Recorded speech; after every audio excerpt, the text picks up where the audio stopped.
Alors, bonjour à tous. Aujourd'hui, je vais vous parler de Panda CSS, mais avant de vous parler de Panda, je vais en fait vous raconter un petit peu mon parcours, mon aventure CSS et comment j'ai écrit du CSS au fil des années. Donc le début, je l'ai situé vers 2014, c'est là où je commence à écrire du code et à comprendre ce que j'écris, ce qui n'était pas le cas avant. Mais voilà, au début, j'ai regardé un peu, donc j'ai fait un peu d'archéologie pour comprendre comment j'écrivais du code il y a 10 ans, parce que je m'en souvenais plus vraiment. Et ce que j'ai trouvé, c'est que c'était simple et basique, un fichier CSS pour tout le projet, avec des class names nommés à la main, du style appliqué, et voilà. Donc rien de fantastique. Alors il y avait quelques petits projets, j'ai trouvé des trucs genre du Atomic CSS Naming, je sais pas si ça vous parle. Bon, c'est juste une méthode pour nommer un peu ces class names. Je le faisais qu'à moitié, je respectais pas tout à fait le truc, je faisais ma sauce, c'était pas non plus révolutionnaire. Et il y a aussi quelques projets où je faisais du CSS, du SCSS et du SAS, mais en vrai, je faisais juste la partie sélecteur CSS imbriqué et pas trop d'autres trucs avec. Donc c'était pas très intéressant. Ouais. Et puis 2016, on a eu un petit peu la révolution du CSS in JS avec Style Component notamment qui a débarqué. Donc CSS in JS, le principe c'est que on va écrire son CSS non plus dans un fichier CSS, mais directement dans le JavaScript ou le TypeScript. Donc on va utiliser des objets qui vont définir nos différentes propriétés CSS. Et donc là on a cette fonction style.button qui est définie par style component. Ce que va faire cette fonction, c'est qu'elle va générer un nom de classe unique. Donc on n'a plus à s'embêter avec trouver un nom de classe, s'assurer qu'on l'a pas déjà utilisé quelque part, les conflits de on a déjà un button, du coup ça override le button de l'autre team, ce genre de truc. Ensuite, ce que fait Style Component, c'est qu'il génère une feuille de style avec le CSS que je lui ai donné, les propriétés que je lui ai données. Il va injecter ça dans le document. Et enfin, il va appliquer la classe qu'il a générée juste avant à mon composant. Et donc ça, ce que ça veut dire, c'est que avec Style Component, on n'a plus besoin de s'embêter entre guillemets avec les noms de classe CSS. En plus de ça, on reste dans le JavaScript ou dans le TypeScript, donc ça permet par exemple d'avoir des propriétés CSS typées. Donc on va pouvoir avoir un petit soulignage rouge de TypeScript si on fait une typo par exemple, ce qu'on n'a pas dans le CSS, en tout cas pas nativement. On va avoir du CSS qui est beaucoup plus dynamique. On va pouvoir faire des trucs en fonction des props, changer le style selon plein de configurations différentes.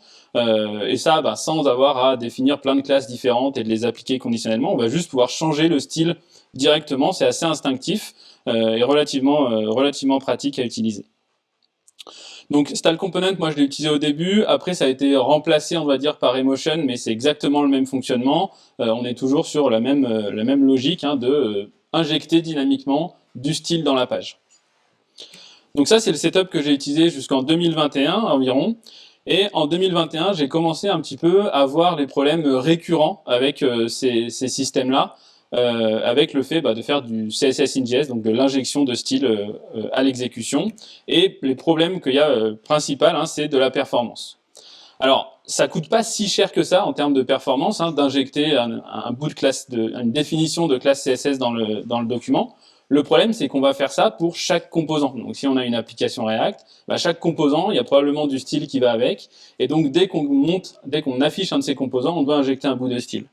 Donc, ça va quand on a quelques-uns, mais quand on se retrouve à ajouter beaucoup d'éléments d'un coup, à monter beaucoup de composants, on se retrouve à avoir ce petit bout de travail à faire énormément de fois, et ça, c'est en plus de tout le travail qu'il y a déjà à faire en temps normal quand on a plein d'éléments à ajouter sur la page. Et donc ça a tendance à, malgré tout, se faire sentir un petit peu. On perd un petit peu en réactivité. C'est pas catastrophique la plupart du temps, mais voilà, on a des petites millisecondes par-ci par-là. Un cas où c'était assez flagrant, c'est les petits theme switchers, donc dark light. Ce qui va se passer souvent, c'est qu'on va changer une propriété dans le JavaScript, qui va du coup faire recalculer absolument tous les styles de notre page. Et donc ça fait un énorme travail d'un coup pour le navigateur. Et donc, au lieu d'avoir juste je clique, ça switch, c'est je clique, ça switch, avec un petit lag au milieu pas très agréable. Et il n'y a pas grand-chose qu'on peut faire, en tout cas, le principe même du CSS in JS, le fait d'injecter du style dynamiquement, nous empêche un peu d'avoir des bonnes solutions à ça.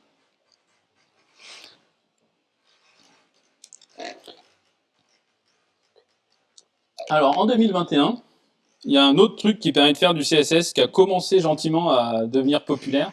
Une idée, quelqu'un ? Ouais. Tailwind CSS, en 2021, c'était encore juste gentiment en train de monter. Après, c'était le raz-de-marée. Moi, il faut savoir que je connaissais Tailwind, je savais comment ça fonctionnait, je savais ce que ça permettait de faire, mais je l'ai un peu boudé, Tailwind, pendant pas mal de temps, parce que Tailwind, on perd, par rapport au CSS in JS, on perd le côté type safety, hein, on perd le côté, j'ai un objet JavaScript qui va du coup pouvoir valider mes noms de propriété, je vais pouvoir faire des choses là-dessus, parce que à la place, Tailwind, on va manipuler uniquement des chaînes de caractères. J'ai quand même fini par capituler, donc au début j'étais juste en mode bon allez je teste quand même juste pour pas mourir bête quoi sur un petit projet, c'est juste histoire d'eux. Mais en fait c'est tellement efficace que j'ai eu du mal à faire autre chose ensuite.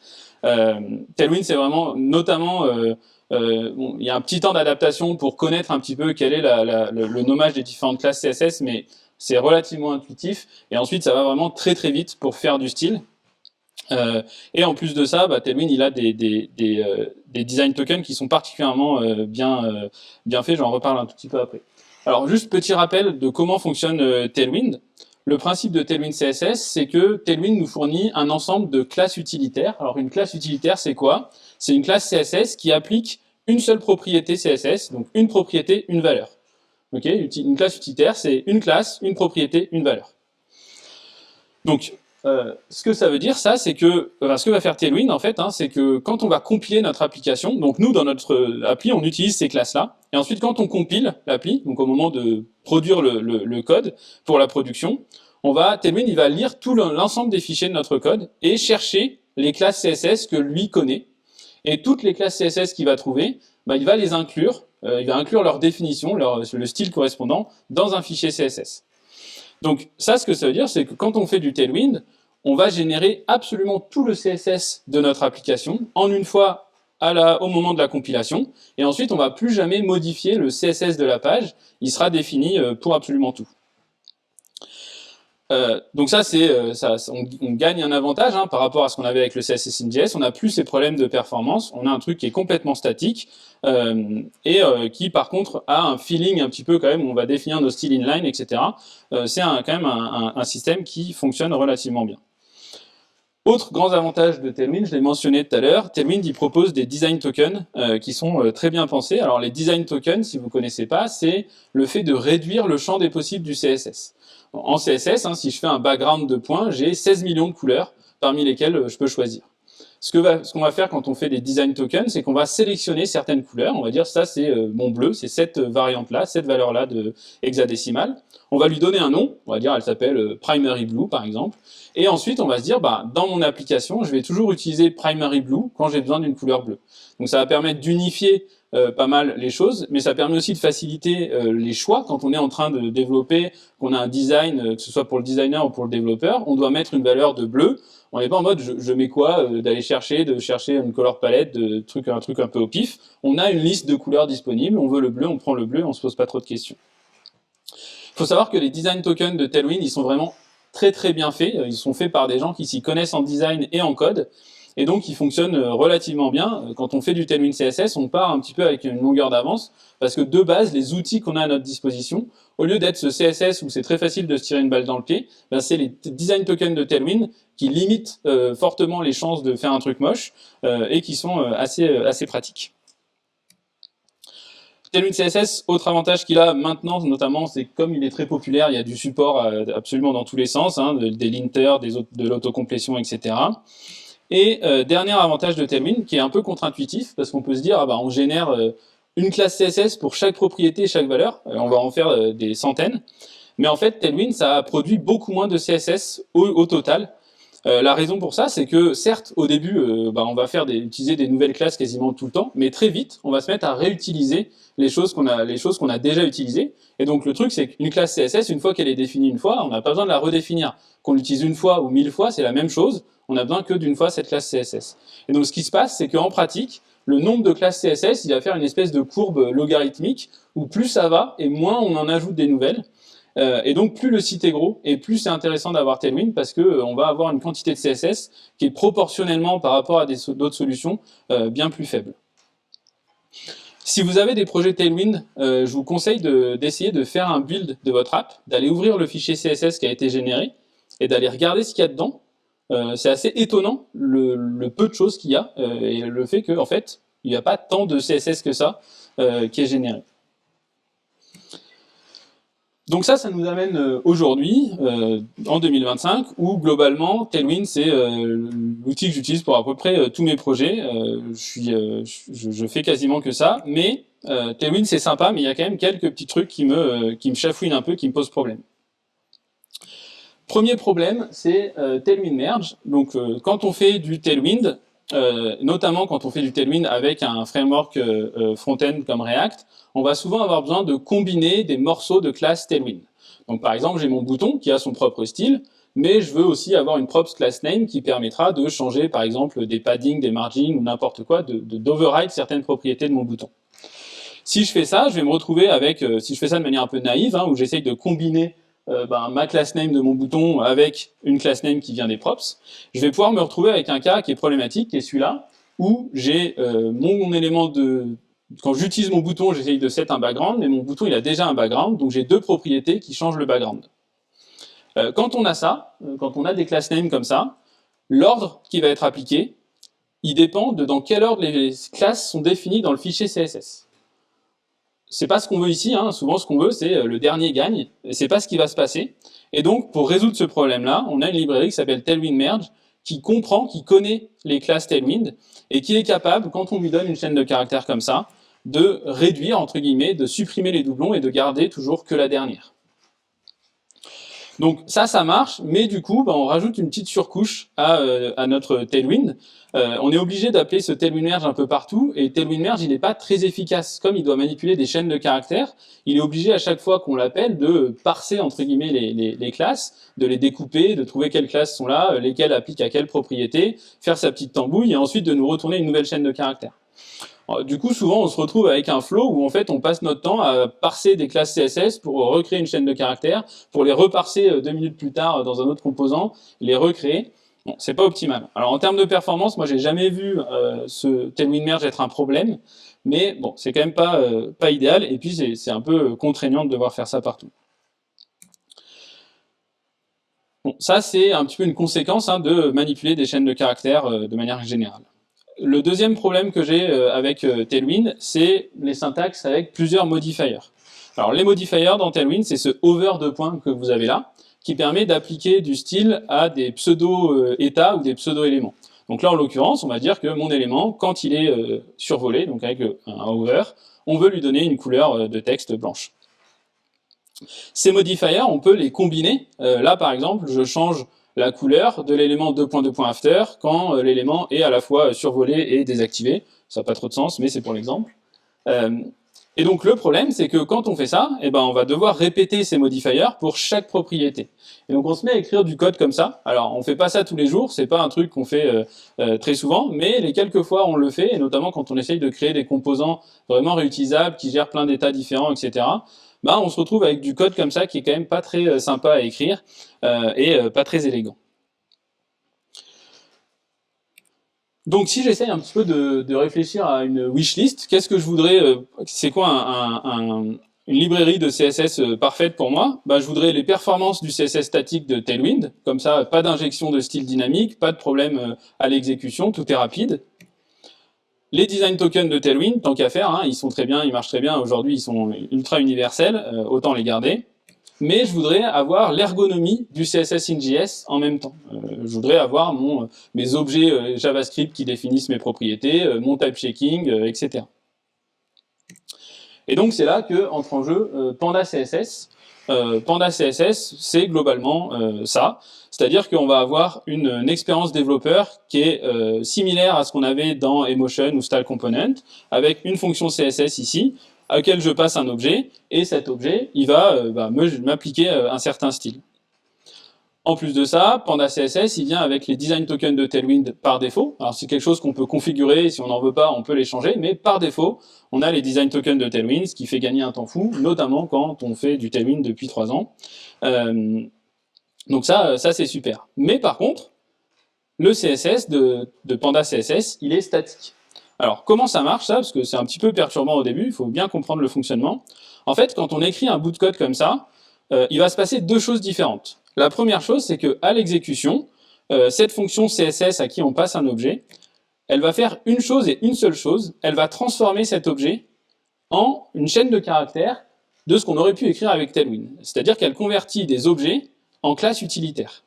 Donc ici, elle convertit mon objet BG Blue 500 padding, P du coup 1, en BG Blue 500 P1. Si vous essayez dans du code Panda CSS de faire un console.log de ce résultat-là, c'est ce que vous allez obtenir, une chaîne de caractères avec ces classes-là. Donc ça, c'est la première chose. À ce moment-là, on n'a rien dans on n'injecte pas de style dans le body, on n'a pas du tout de style appliqué, on a juste mis des class names random mais qui veulent rien dire. Pour que ça marche, du coup, ce qui va se passer, c'est qu'à la compilation, Panda CSS, il va faire un petit peu comme ce que fait Tailwind, et il va venir lire l'intégralité de notre code. Il va lire l'intégralité de notre code, et il va trouver tous les endroits où on appelle cette fonction CSS. Dès qu'il va trouver ces endroits-là, il va regarder quel est l'objet qui est passé à cette fonction CSS, et il va déduire, il va anticiper les class names qui vont être générés à partir de ça. Et donc, ce qu'il va produire, c'est un fichier CSS avec les class names qui sont nécessaires, qui seront générés par cette fonction CSS, avec ici ma class name P_1 et ma class name BG Blue 500. L'avantage de ce système-là, c'est qu'on a cette fonction CSS, là, ce runtime, donc ce bout de code qui est exécuté, qui se produit à l'exécution. On va pouvoir lui donner un petit peu plus de logique et il va pouvoir être un petit peu plus malin que juste de faire ça. Par exemple, il va être capable de faire du merge de style. Donc si j'essaye à cette fonction CSS de lui passer plusieurs objets, et on peut faire ça, hein, c'est autorisé, ce qu'il va faire, c'est qu'il va tout simplement réfléchir, il va comprendre qu'on a la propriété background qui est définie plusieurs fois, il va garder juste la dernière. Et donc ça va me produire uniquement un BG red et un color white. Donc là déjà on vient de remplacer Tailwind Merge, hein, maintenant c'est natif, c'est intégré, et surtout c'est plus performant, hein, puisqu'il n'a pas besoin de faire le chemin de je déconstruis une chaîne de caractères pour associer les propriétés associées, pour ensuite faire le merge pour recréer une chaîne de caractères. On lui donne un objet, il enlève les propriétés en doublon et il le transforme en chaîne de caractères. Autre problème que j'avais avec Tailwind, qui est ici résolu aussi avec Panda, c'est les pseudo-styles. Donc on peut définir un underscore over pour appliquer du style quand l'élément est survolé. Il faut garder en tête que là, on est toujours en train de générer des classes utilitaires. Et donc, ce bout de code, ce qui va me retourner, c'est ça. Un BG Blue 500, over BG Blue 700, over C white. On génère toujours des classes CSS, mais vous voyez que la répétition qu'on avait avant à faire nous-mêmes dans Tailwind du over de points à chaque propriété, il est maintenant encapsulé sous la forme d'un objet, ce qui est assez instinctif quand on développe. Hein. Je groupe mes éléments dans un objet et j'utilise ce préfixe automatiquement. Alors, il faut savoir que cette fonction CSS, il y a une petite particularité, c'est qu'on n'importe pas cette fonction depuis Panda, on ne fait pas un import CSS from Panda, puisque en fait cette fonction CSS, elle est générée par Panda CSS. Donc quand on utilise Panda CSS, on a une petite étape supplémentaire à rajouter. Souvent on la met dans le script prepare, comme ça, juste après le npm install, on va automatiquement générer ce truc-là. Et donc ce Panda CodeGen, il va nous générer le runtime, donc cette fonction CSS, mais aussi plein d'autres petits utilitaires et plein d'autres choses assez pratiques. Et donc, il va faire ça en fonction de votre config. Donc ça, c'est intéressant parce que ça veut dire que les types et le comportement de cette fonction CSS est complètement sur mesure, dépendant de votre configuration, notamment en termes de typage. C'est assez fantastique, hein. On a vraiment un typage ultra strict si on veut. Alors, on peut le rendre plus ou moins strict selon les réglages, mais on peut avoir un truc super strict et qui dépend uniquement, qui va vous permettre de mettre uniquement les design tokens que vous avez définis et rien d'autre. Et ça, c'est assez agréable, assez sympa. Ok. Est-ce qu'il y a des questions avant que je fasse une petite démo?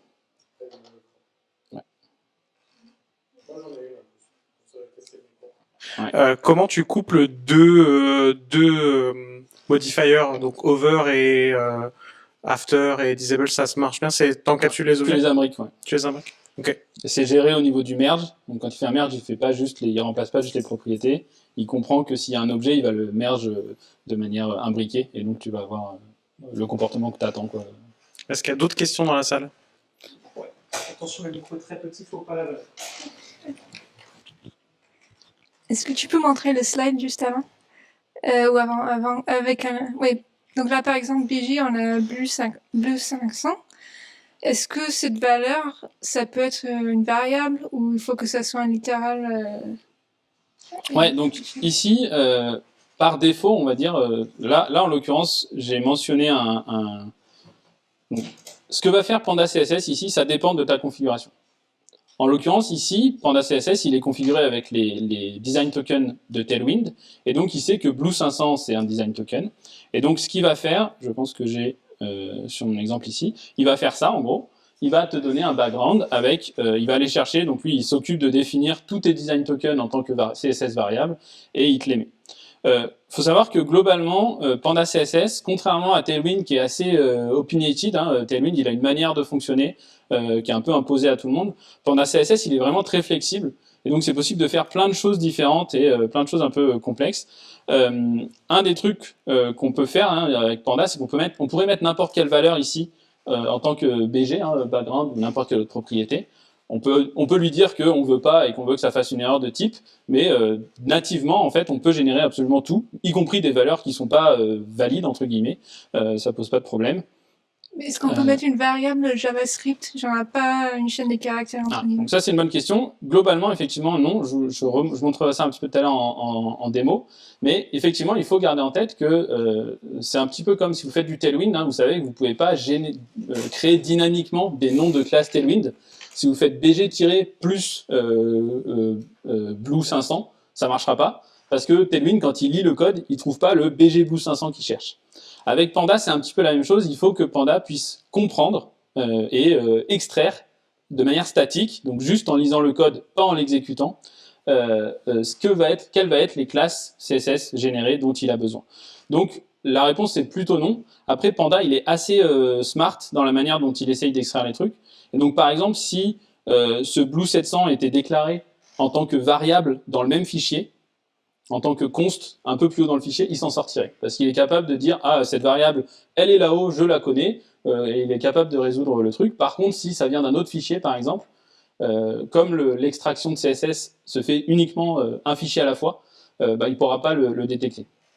De manière générale, ce qui est recommandé de faire, c'est de toujours mettre du CSS, entre guillemets, statique, on va dire, à l'intérieur de cette fonction CSS. Par contre, on peut appeler cette fonction CSS de manière dynamique. Et donc, en fait, souvent, on va juste sortir. Donc, au lieu d'avoir ma propriété de points et une valeur dynamique, on va juste mettre ma condition de points, en point d'interrogation, CSS machin truc, et deux points, CSS machin truc. On va avoir tendance à plutôt faire ça.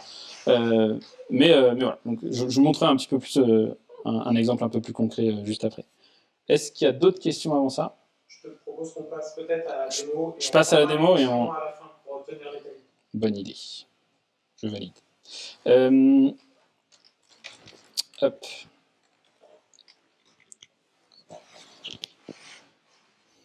Ok. Est-ce que vous voyez bien mon écran est-ce que je peux mettre en light plutôt? Light VS Code. C'est peut-être un peu mieux. Ouais. Donc ici j'ai un projet VJS avec Panda CSS d'installer. Alors pour installer Panda CSS c'est assez simple. Vous allez sur la doc de Panda et vous avez dans le Getting Started des petits guides pour les différents frameworks. Globalement en fait Panda CSS, donc la partie CodeGen, bah, ça génère du code chez vous, il n'y a rien de spécial. Et la partie extraction de CSS elle est faite via Panda CSS. Via PostCSS, pardon. Et donc, souvent, c'est juste initialiser PostCSS, ce qui a été fait par Tailwind pendant longtemps. C'est plus le cas maintenant. Mais... Voilà. Donc, moi, ici, ce que j'ai, c'est un projet VJS de base avec Panda CSS d'installer. Donc, quand on a Panda CSS, globalement, ce qu'il va y avoir en plus, c'est un fichier de configuration Panda. On va pouvoir changer les réglages, comment ils marchent, etc. Ensuite, on va avoir une config post-CSS avec Panda de setup. Donc, c'est ça qui permet d'extraire le CSS dynamiquement. Et ensuite, au niveau de mon package.json, j'ai le prepare Panda CodeGen ici. Et donc, ce prepare, ce qu'il fait, c'est qu'il génère mon dossier style system ici, qui contient notamment ma fonction CSS. Donc, si je supprime ce dossier-là et que je rerun ici, hop, un PNPMI par exemple, vu qu'il va faire le prepare automatiquement, vous avez vu que là il fait hop, le petit codegen et il me génère mon dossier. Alors je vais lancer mon projet, on va aller l'ouvrir, vous allez voir que pour l'instant il n'y a absolument rien dedans, Hop, donc là, pour l'instant, c'est juste une appli vide qui dit vide plus React. Hop, où est-ce que j'ai mis mon JS? Je m'organise juste 2 petites secondes. Ouais, les multiscreens, après on remet sur un seul et on en a 10 000 virtuellement. Donc, j'ai Panda d'installer, et donc si je vais dans mon application, mon app, ici, je vais pouvoir aller utiliser la fonction CSS, qui, on se rappelle, me retourne des class names. Donc par exemple, je peux dire ma class name ici, c'est ma fonction CSS que j'appelle, et à qui je vais passer, par exemple, un font size, et on va dire 6 XL pour un truc un petit peu grand. Hop. Si je fais ça et que je retourne dans mon appli, on voit que mon texte il est en grand, et si j'inspecte mon élément, il a un FS 6XL qui a été généré, et bah, cette class name, elle a bien le style qui est appliqué. Hop. Donc ici, je vais pouvoir mettre plus de choses. Si par exemple, je sais pas, je veux changer la color, ici on va voir que j'ai accès à tous les design tokens de Tailwind. Donc par exemple, je vais mettre un blue 700, et je vais lui dire que quand je suis au hover, hop, j'ai une color qui change et on va mettre un blue 900. Si je fais ça, bah, on voit que mon style il est bien appliqué, au survol je change bien ma couleur, et au niveau de ce qui est appliqué à mon élément, on a toutes mes classes ici, notamment le hover de point blue 900, et on a au niveau de mon élément, alors je ne vais pas pouvoir le voir ici, il faudrait que je mette en hover pour le voir, mais on va avoir une classe qui s'appelle hover blue 900 is hover, et elle applique ma couleur. Donc, encore une fois, à l'exécution, ça ressemble énormément à Tailwind. La grosse différence, c'est que bah, là, j'ai des objets, donc c'est un petit peu plus élégant, j'ai de la type safety. Si je fais une typo ici, là, il n'est pas content, il met une erreur. Alors attention, par défaut, il ne le fera pas, ça. Moi, j'ai 3 petits réglages ici, qui sont 2 petits réglages qui sont strict token et strict property values, qui permettent de dire à Panda, quand tu génères la fonction CSS, génère aussi des types très stricts, qui n'autorise pas d'autre chose que les tokens.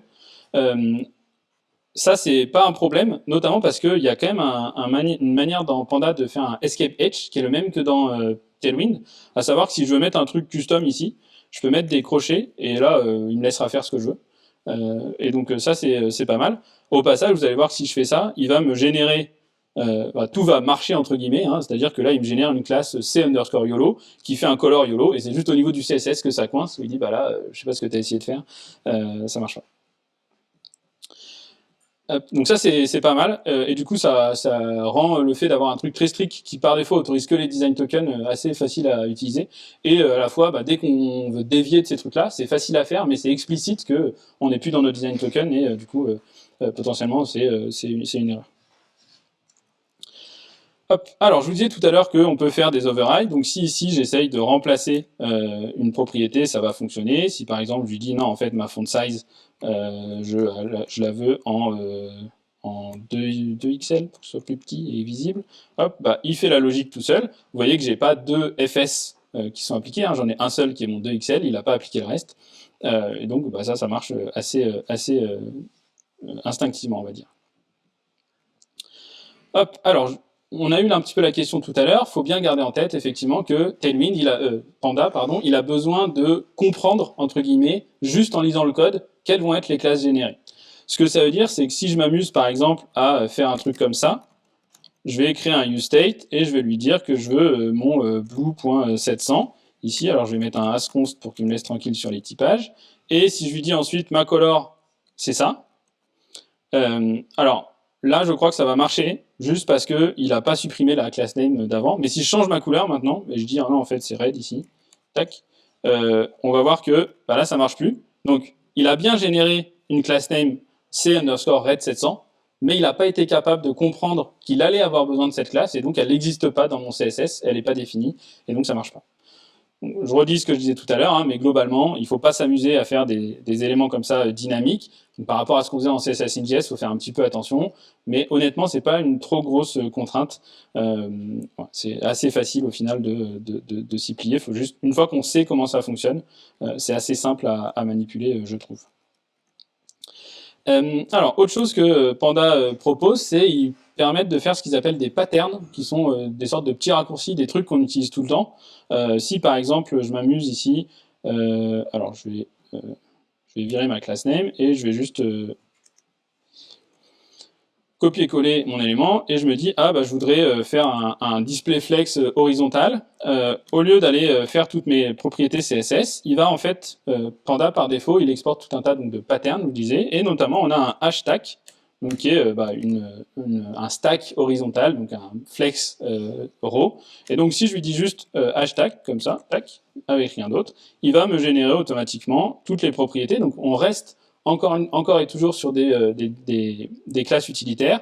Donc là, il met un display flex, un align item center, un gap 10 pixels, etc. Donc on voit qu'il a toutes ces propriétés qui sont pré-générées et qu'on peut utiliser rapidement. Si je veux, je peux aussi override des propriétés à cet endroit-là. Si par exemple, je veux que mon gap ce soit 12, attention, là, c'est pas 12 pixels, hein, c'est le design token de Tailwind, donc c'est beaucoup plus, hein, ça va être 12 x 4.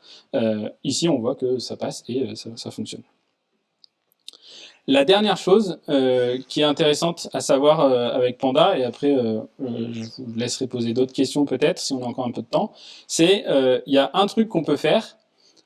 Par exemple, potentiellement, j'ai des styles, je sais pas, j'ai un font, j'ai un style que je vais appeler title styles, et j'ai un objet que je veux, oula, je sais pas écrire, j'ai un objet que je veux réutiliser avec des propriétés. Bon là, c'est pas tout à fait ce qu'on voulait, on va lui mettre un 3XL là. Hop, voilà. Donc si j'essaye de faire ça, on l'a vu, hein, si j'essaye de passer ça, hop, il fait n'importe quoi, Copilot là, je peux le désactiver. Comment le snooze? Snooze. Hop là. Donc si ici j'essaye de passer ça à ma fonction CSS, ça va marcher. Hop. Donc ça, c'est ce que je vous disais tout à l'heure. Hein. Si, attendez, je refais mon H1. Hop là. Et la class name, on va la mettre là-bas. Donc là, il est juste pas content au niveau du type, puisqu'il pense que ça peut être n'importe quelle chaîne de caractères, et comme j'ai mis mon truc strict, ça marchait pas. Mais bon, si je fais ça, il va marcher, hein, il comprend. Mais c'est quand même pas idéal, parce que si je déplace ça dans un autre fichier, c'est pas bon. Et en plus, là, si je fais une typo, l'erreur, elle va arriver que là où j'utilise mon truc, pas là où je le déclare, ce qui est un peu embêtant. Donc pour ça, il y a une solution dans Panda, c'est d'appeler la fonction CSS. Mais au lieu d'appeler juste CSS, on va faire un CSS.row. Ça, ce que ça va faire, c'est en fait, Panda, il va plus du tout faire de la transformation en chaîne de caractères, il va pas la faire, il va vous retourner l'objet tel quel, mais quand il va extraire le CSS, bah lui, il sait que CSS.row, il faut aller voir ce qu'il y a dedans, il faut l'utiliser comme du CSS, et donc il va bien déclarer les classes. Donc ça permet en plus de ça d'avoir le typage et toute la logique qu'on avait sur la fonction CSS, et de pouvoir ensuite le combiner avec CSS, par exemple, en donnant d'autres propriétés. Si je veux que celui-là, en fait, il a une color... qu'est-ce qu'on va mettre? Green, hop. Ça, et je vais pouvoir comme ça override ma couleur plus tard si besoin, me générer des trucs réutilisables, etc. Donc, de manière générale, Panda, c'est assez flexible. Hein, vous pourrez aller voir la doc, il y a vraiment plein de manières de déclarer du CSS, plein de petits utilitaires. Ça rentre dans la catégorie des librairies où il faut aller lire la doc et choisir ce qu'on veut utiliser. Ça ne sert à rien d'utiliser tout, vous n'arriverez pas du tout à faire ça. Mais quand même, il y a beaucoup de choses qui sont faites que moi je trouve très bien faites. Et un des trucs qui est vraiment où j'ai jamais eu un truc aussi bien fait, c'est sur le typage. Le typage est vraiment génial. Si vous êtes fan de TypeScript, c'est vraiment très très efficace. Dernière chose que je mentionne, je ne veux pas rentrer dans le détail, mais Panda CSS, il supporte il supporte React et d'autres frameworks, et donc on peut faire du JSX, et notamment il va être capable de comprendre une props CSS. Donc ça c'est très pratique pour, en fait, on va créer ses propres composants, et au lieu de devoir merger des class names, on peut juste lui dire donne-moi un objet CSS et faire le merge automatiquement. Hop.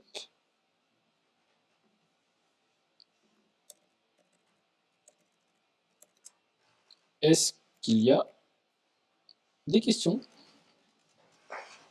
Ouais. Merci.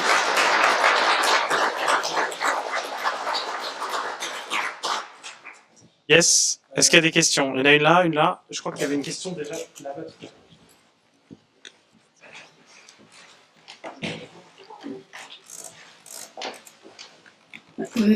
Merci. Je voulais savoir, comme vous avez fait le H-Stack, si l'orientation change de Portrait à Landscape, ou si quelqu'un fait prefers reduced motion, ou si quelqu'un viewport segments a plusieurs comment téléphones qui se plient en deux, est-ce que on peut aussi faire ça? Et aussi dark light mode, parce que si on a 15 media queries ou des trucs comme ça en même temps. Ouais, donc sur le Edge Stack, par défaut, et on peut définir ses propres patterns, hein, donc c'est dans les concepts, ici il y a un truc pattern. On peut créer ses propres patterns. En gros, ça consiste juste à dire, en fait, c'est juste une fonction, c'est une fonction qui raccourcit à un ensemble de propriétés CSS prédéfinies. Donc ça fait pas grand chose de plus que ça. Donc après, libre à chacun d'implémenter des choses là derrière et de mettre de la logique plus ou moins compliquée. Moi, je trouve que les patterns, faut faire un petit peu attention parce qu'on peut vite retomber dans un truc où je pense qu'il faut pas mettre de la complexité dans les patterns. Sinon, à mon avis, ça devient vite compliqué à suivre. Et donc, je pense que les patterns qu'ils ont par défaut, ils sont bien. Alors après, par contre, un autre truc qu'on peut faire, donc je sais pas s'ils en ont par défaut, s'ils ont des pseudo-props là, donc comme le underscore over pour les éléments d'accessibilité, de reduce motion, des choses comme ça. Je pense que c'est le cas. On peut définir ses propres éléments, ses propres pseudo-props. Et un truc qui est très intéressant, c'est comme Tailwind, hein, c'est la même chose avec Tailwind, mais le over de points, il fait pas juste le over, il fait aussi le data over, qui est ultra pratique. Si par exemple vous voulez que votre bouton de drop-down, il ait un style over quand le drop-down est ouvert. Des trucs comme ça, c'est assez élégant. Et donc on peut potentiellement se créer un underscore reduce motion avec des critères potentiellement un peu complexes en dessous qu'il y a derrière. Sur le thème, j'ai pas trop joué avec, mais ils ont un système built-in qui permet de remplacer les design tokens en fonction du thème. Donc on va même pas avoir besoin de déclarer quoi que ce soit, il va juste le remplacer. Alors on va pas utiliser trop les trucs de Tailwind parce que dans Tailwind les couleurs sont pas sémantiques, mais si on avait un color primary main quoi, on pourrait juste faire en sorte qu'elles soient différentes selon le thème, et donc ça va juste remplacer des valeurs de variables CSS. On a aussi un sélecteur, donc on peut faire un underscore dark et préciser le style qu'on veut quand on est en dark. Encore une fois, Tailwind il propose un peu tout et n'importe quoi, et ensuite il faut arriver à choisir lesquels on veut utiliser. On va encore prendre une question. J'ai deux questions en une. La première, c'est est-ce que à la manière un peu d'un fichier SAS où on a une définition avec plein de variables, est-ce qu'on peut importer un fichier de variables, par exemple custom, dans ton fichier, ou est-ce qu'il faut forcément redéfinir à chaque fois les styles dans le fichier, par exemple app.tsx pour utiliser nos variables à nous? Et la deuxième question, en SAS, on peut utiliser des mixins. Tu as parlé de hashstack tout à l'heure, où on a des classes qui sont prédéfinies. Si par exemple, je veux juste un flex, un align center, c'est tout. Est-ce que c'est possible de redéfinir ce hashstack-là ou d'importer nos propres fonctions custom? Ouais, alors, donc sur la question de est-ce qu'on peut importer des variables, je suis pas exactement sûr de ce que ça veut dire, mais en gros, donc, ce que tu as comme contrôle, c'est que tu vas pouvoir ce que tu as comme variable entre guillemets dans Panda, c'est ton design token. C'est la liste de tes design tokens. Donc ça, tu peux les configurer via ta config. Une fois, tu peux notamment l'exporter sous forme de preset. Donc si tu veux rapidement importer ta propre config Panda, tu l'exportes comme ça. De manière générale, quand on fait du Panda CSS, on est malgré tout proche de la logique de Tailwind et de la logique du styling avec des classes utilitaires, où on va finalement pas on va pas essayer tant de réutiliser le CSS, en tout cas pas au-delà de juste on réutilise des classes utilitaires. Et donc on va avoir tendance à bouger entre guillemets, à déplacer la réutilisabilité, la complexité, plutôt dans le framework front-end qu'on va utiliser. Donc par exemple quand on fait du React, on réutilise pas des classes, on réutilise pas du style, on réutilise un composant qui a du style défini via Panda. Et donc de manière générale, on va vouloir on va pas trop s'amuser à mettre de la complexité dans le CSS. Alors, c'est pas pour ça que tu ne peux pas. globalement, tout ce que tu peux faire en CSS, tu peux le faire avec Panda. Donc, si tu veux faire des trucs ultra complexes avec des variables, etc., c'est possible. Mais voilà, ça rajoute, c'est pas forcément la manière de faire qui est recommandée, je dirais. La deuxième question, si tu peux me rappeler rapidement. C'est un peu l'équivalent des mixins en SAS, où si tu veux définir plusieurs styles, bah, typiquement là, il y a un stack avec plusieurs classes prédéfinies pour un flex avec un gap, etc., etc. Si je veux juste par exemple définir mon propre hashtag flex mcenter et rien de plus, est-ce que c'est possible? Ouais, donc tu peux définir tes propres patterns et donc ensuite bah, c'est un outil quoi à utiliser avec parcimonie. Honnêtement, ceux définis par défaut par Panda sont relativement bien. Pour moi, il n'y a pas trop de raison d'en définir d'autres. Pour moi, les patterns ils sont pertinents, surtout quand on fait du React. Les patterns ils sont pertinents sur les petits trucs qu'on fait à répétition et pour lesquels c'est pas forcément pertinent de se créer un composant. Par contre, dès qu'on peut avoir un composant, il vaut mieux avoir un composant, on se permettra plus de choses et on va pas se retrouver. Le problème, hein, c'est que ces patterns-là, ils sont définis au niveau de la configuration. Donc, il y a une seule config, quoi. Donc, si on se met à coder dans la configuration de Panda CSS, ça devient mauvais signe, quoi. Et donc, j'aurais tendance à réduire les patterns à uniquement les trucs vraiment très basiques et bas niveau, quoi, on va dire. Merci beaucoup, Étienne. Merci.